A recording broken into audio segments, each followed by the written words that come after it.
फौजियों की बात कर रहे थे तो मैं वहां बैठकर के सुन रहा था, मुझे लगा कि ये बात कहनी चाहिए।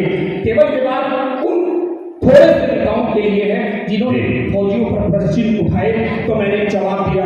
यहाँ तक कि एक मुंबई की फिल्म निर्देशिका ने यहाँ तक कह दिया कि जब फौजी सरहदों पर होते हैं तो उनकी बीवियां गुलछर्रे उड़ा रही होती हैं। हैदराबाद के एक नेता ने कहा फौजी तो मरने के लिए जाते हैं, मर भी जाए तो क्या हुआ, आखिर इन्हें भी तो 1 महीने का वेतन मिलता है। मैंने कहा कि सर फौजी मरने नहीं, दुश्मनों को मारने के लिए जाते हैं। और अगर आप वेतन की बात करते हैं तो वेतन तो एक कर्मचारी को मिल सकता है, एक अध्यापक को मिल सकता है, एक मजदूर को मिल सकता है, लेकिन हमारे देश का सैनिक, हमारे देश का फौजी वेतन के लिए नहीं सर, पूरे वतन के लिए। वाह वाह, वेतन नहीं वतन, वाह वाह, वेतन के लिए नहीं वतन से। 4 पंक्तियां कही केवल थोड़े से नेताओं के लिए।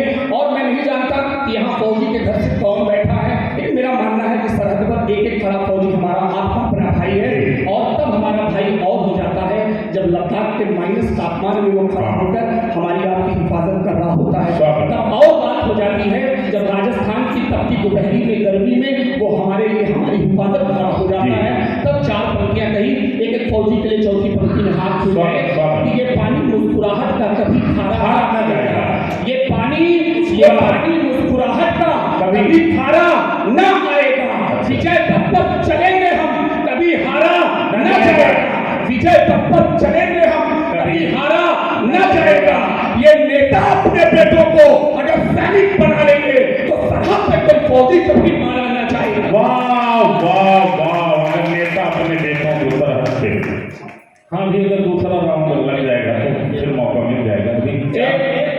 स्वागत कि ये नेता अपने बेटों को अगर सैनिक बना लेंगे तो सरहद पे कोई फौजी कभी मारा न जाएगा।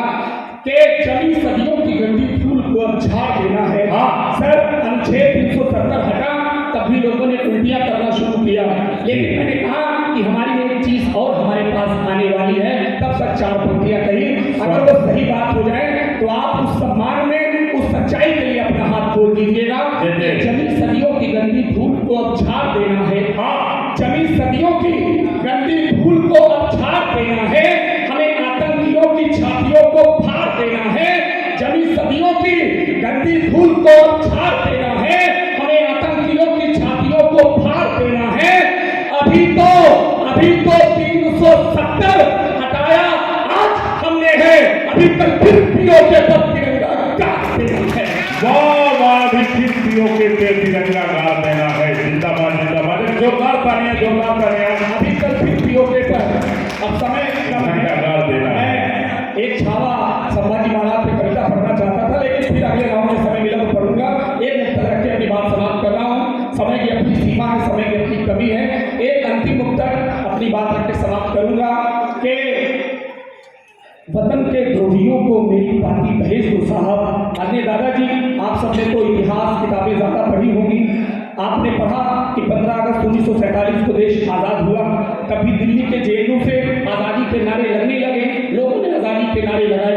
मैंने कहा कि जब आजादी 15 अगस्त को मिल गई, वो भी इतने सालों के बाद, महज 200 सालों के बाद, पहले नहीं, उसके और पहले से आजादी के लिए संघर्ष चल रहे। हमारे चाहे मेवाड़ के शासक रहे हों या मराठा साम्राज्य के शासक रहे हों, लोग लगे रहे, लोगों ने आजादी के नारे लगाए। मैंने कहा कि क्या मंगल पांडे की आजादी नहीं थी? क्या रानी लक्ष्मीबाई की आजादी नहीं थी? क्या रानी अवंतीबाई की आजादी नहीं थी? क्या कुंवर सिंह की आजादी नहीं थी? क्या चंद्रशेखर आजाद की आजादी नहीं थी? क्या मंगल पांडे की आजादी नहीं थी? क्या लाला लाजपत राय की आजादी नहीं थी? क्या विपिन चंद्र पाल की आजादी नहीं थी? क्या दादा भाई नौरोजी की आजादी नहीं थी? क्या महात्मा गांधी की आजादी नहीं थी? क्या सुभाष चंद्र बोस की आजादी नहीं थी? आप किस आजादी की बात करते हैं? ऐसे लोगों को कहाँ होना चाहिए? 4 पंक्तियां अंतिम में रखता हूँ। वतन के द्रोहियों को मेरी पार्टी भेज दो साहब। वतन के द्रोहियों को मेरी पार्टी भेज दो साहब। पहनने को उन्हें चूड़ी की सांची भेज दो साहब। जो आजादी है मांगे आज के आजाद भारत में, उन्हें छीना